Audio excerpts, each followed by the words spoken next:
نہ کوئی غم کرو نہ خوف، خوشیاں مناؤ جنت کی جس کا تم سے وعدہ کیا گیا تھا۔ اللہ کی ربوبیت پر اطمینان جب انسان کو ہو جاتا، میرا رب اللہ ہے، ربی اللہ، انسان کے لیے نہ کوئی کھٹکا، نہ کوئی خطرہ، نہ کوئی خوف، نہ کوئی حزن۔ جو کچھ ہو رہا ہے کس کے اذن سے ہو رہا ہے؟ اللہ کے اذن سے۔ اللہ کے اذن کے بغیر پتا تک نہیں ہلتا۔ یہ کوئی اندھا بہرا مادہ نہیں ہے جس سے مجھے کوئی خوف ہو۔ اندھا بھینسا چلا آ رہا ہو اس سے تو ڈرنے کا ہر انسان کو ڈرنا چاہیے، نہ معلوم کس کو ٹکر مار دے۔ لیکن نہیں، اس کائنات کو چلانے والا ایک سمیع و بصیر خدا ہے۔ وہ جو میرا دوست ہے، میرا ولی ہے۔ اللہ ولی الذین آمنوا یخرجہم من الظلمات الی النور۔ اللہ اہل ایمان کا ولی ہے، ساتھی ہے، پشت پناہ ہے، مددگار ہے، حمایتی ہے۔ بتائیے جسے یقین ہو جائے کہ اللہ میرا مددگار، اللہ میرا محافظ، اللہ میرا پشت پناہ، اللہ میرا حمایتی، اس کے لیے کوئی خوف ہوگا؟ اس سے کوئی ڈر ہوگا؟ میں مثال دیا کرتا ہوں ایک بہت سادہ، پنجاب کے دیہات کی۔ تو بڑا چودھری ہے اور کوئی غریب کسان ہے۔ اس غریب کسان کے جانوروں کو ہر وقت اندیشہ ہوگا چوری کا، کوئی میری بھینس کھول کر نہ لے جائے، کوئی میرا بیل کھول کر نہ لے جائے۔ لیکن جس کے بارے میں یہ سب کو معلوم ہو کہ وہ جو بڑا چودھری ہے وہ اس کا دوست ہے، اس کی بچیا کو کوئی خوف ہوگا؟ اس کی بھینس پر کوئی ہاتھ ڈالے گا؟ اسے کوئی اندیشہ ہوگا؟ نہیں۔ کیوں؟ کہ وہ بڑا چودھری، بڑا اس کا یہاں کا سردار، جاگیردار، سب کو معلوم ہے وہ میرا دوست ہے، کوئی میرے خلاف اقدام نہیں کر سکتا۔ اس دنیا میں یہ چھوٹی سی بات اگر آپ کے دلی اطمینان اور سکون کا باعث بن سکتی ہے تو ذرا تصور کیجئے۔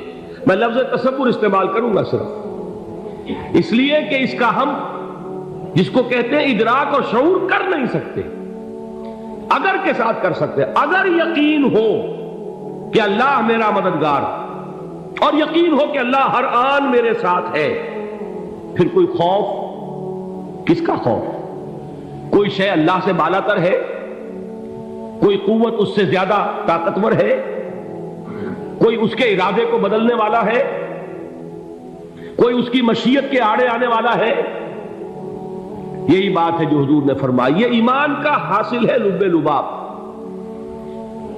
کہ دیکھو اچھی طرح اس بات کو ذہن نشین کر لو، اگر تمام انسان مل کر تمہیں کوئی نقصان پہنچانا چاہے نہیں پہنچا سکتے، مگر جو کچھ اللہ نے لکھ دیا ہو، اور تمام انسان مل کر تمہیں کوئی نفع پہنچانا چاہے نہیں پہنچا سکتے، مگر وہ شے جو اللہ نے طے کر دی۔ آپ پھر میں کہوں گا ذرا طاری کیجئے، اسے فرض کیجئے، اسے سوچئے۔ اگر اس حدیث پر ہمارا دل ٹھکا ہوا ہو تو کسی سے ڈر ہوگا؟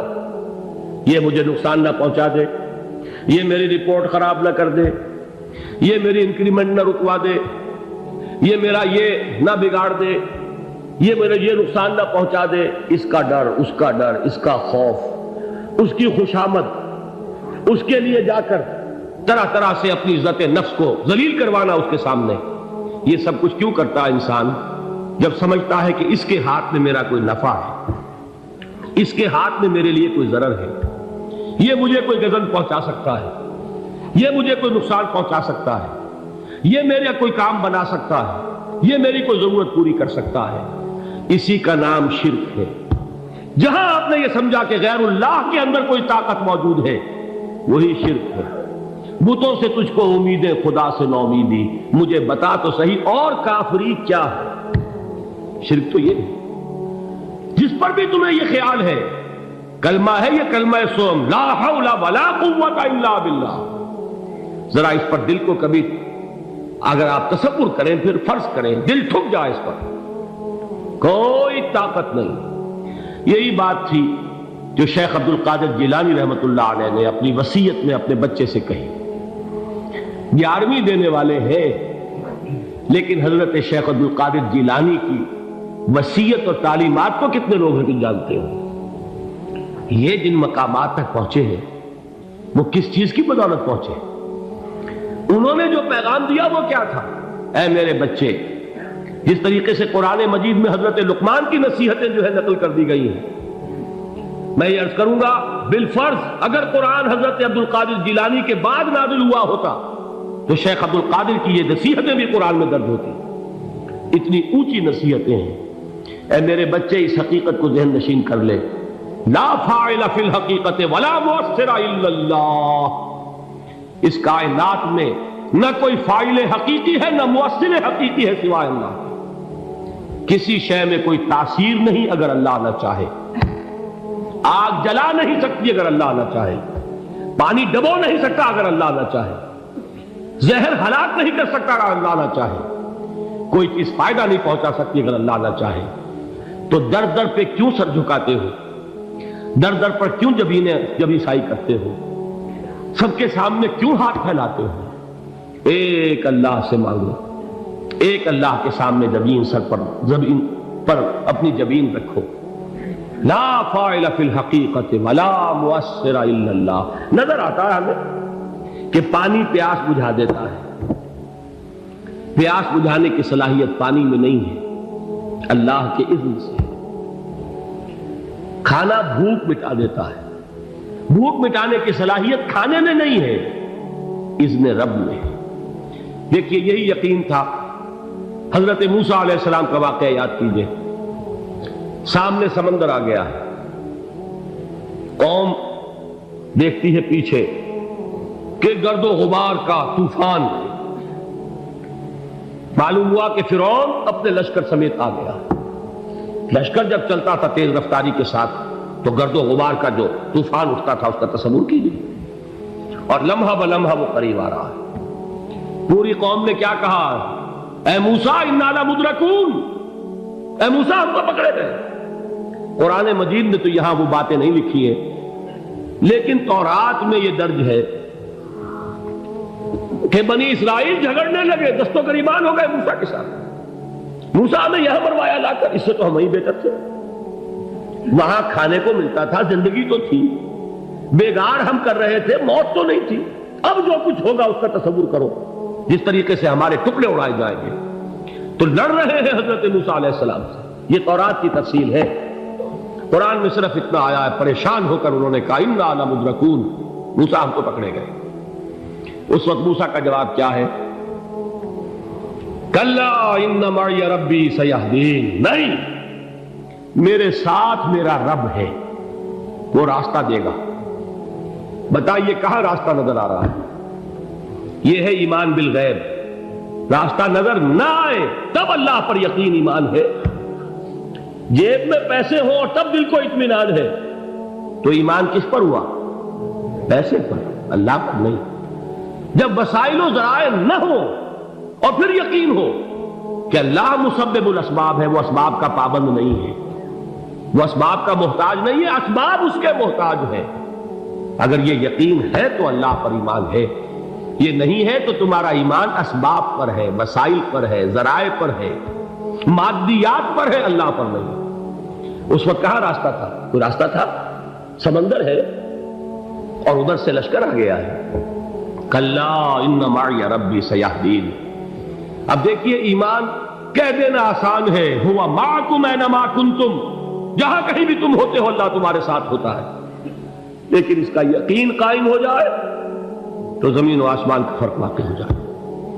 یہی بات ہوئی حضور کے ساتھ۔ غار ہے، چھپے ہوئے ہیں محمد رسول اللہ اور آپ کے وہ یار غار ابو بکر صدیق رضی اللہ تعالی عنہ۔ اقبال نے حضرت ابو بکر کی شان میں چند اشعار کہیں صرف، لیکن واقعہ یہ ہے کہ بھاری بھاری نظموں پر اور قصیدوں پر بھاری ہے، طویل ترین نظمیں اور قصیدے ہوں ان پر بھاری ہے۔ ہمتیں ابو بکر کی ہمت جو ہے، کشت ملت را جو ابر، جیسے بارش سے کھیتی اپجتی ہے، ابو بکر کی ہمت اور عزیمت اس امت کو اسی طرح سینچنے والی ہے۔ ثانیے اسلام و غار و بدر و قبر، وہ دوسرے تھے اسلام میں، دوسرے پہلے کون تھے؟ انا اول المومنین، حضور فرماتے ہیں سب سے پہلا ایمان لانے والا میں، دوسرے ابو بکر۔ ویسے ہمارے ہاں یہ چلتا ہے اختلاف، حضرت علی پہلے ہیں کہ حضرت ابو بکر پہلے ہیں، لیکن اس میں بڑی خوبصورت تطبیق قائم کی ہے علماء نے، اور بہت صحیح ہے۔ چار کے بارے میں فیصلہ ہی مت کرو کہ کون پہلے، ان کی ایک عجیب تقسیم کر دی ہے۔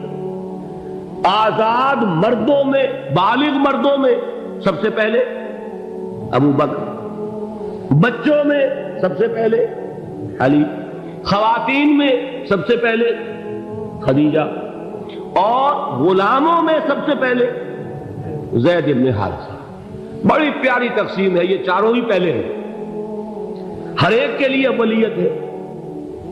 اور واقعہ یہ ہے کہ اگر زمانی اعتبار سے تعین ہوگا تو پہلے خدیجۃ الکبریٰ آئیں گی رضی اللہ تعالی عنہ۔ کسی اور سے بات کرنے کی نوبت بعد میں آ سکتی ہے، پہلے تو اہلیہ محترمہ سے بات ہوئی، آتے ہی پہلی وحی ہوئی ہے، ابھی تبلیغ کا حکم نہیں تھا۔ کس کو بتایا واقعہ؟ ابھی اپنی نبوت کی تبلیغ کا تو حکم ہی نہیں آیا۔ واقعہ کس کا ہے؟ وہ خدیجہ کا ہے۔ جب کہا ہے کہ خشیت علی نفسی، مجھے اپنی جان کا اندیشہ ہے، تو کیا جواب دیا خدیجہ نے رضی اللہ تعالی عنہا؟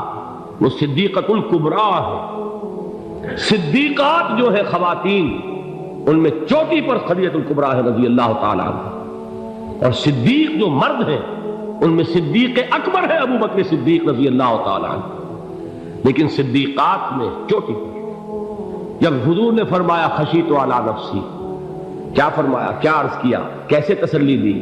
نہیں نہیں، اللہ آپ کو ضائع نہیں کرے گا، آپ غریبوں کے ہمدرد ہیں، آپ مساکین کے تکالیف رفع کرنے والے ہیں، آپ بیواؤں کی سرپرستی کرتے ہیں، آپ مسافروں کی خدمت کرتے ہیں، اللہ آپ کو ضائع نہیں کرے گا۔ یہ یقین ہے اس خاتون کے اندر۔ خیر وہ ایک علیحدہ بات ہو جائے گی۔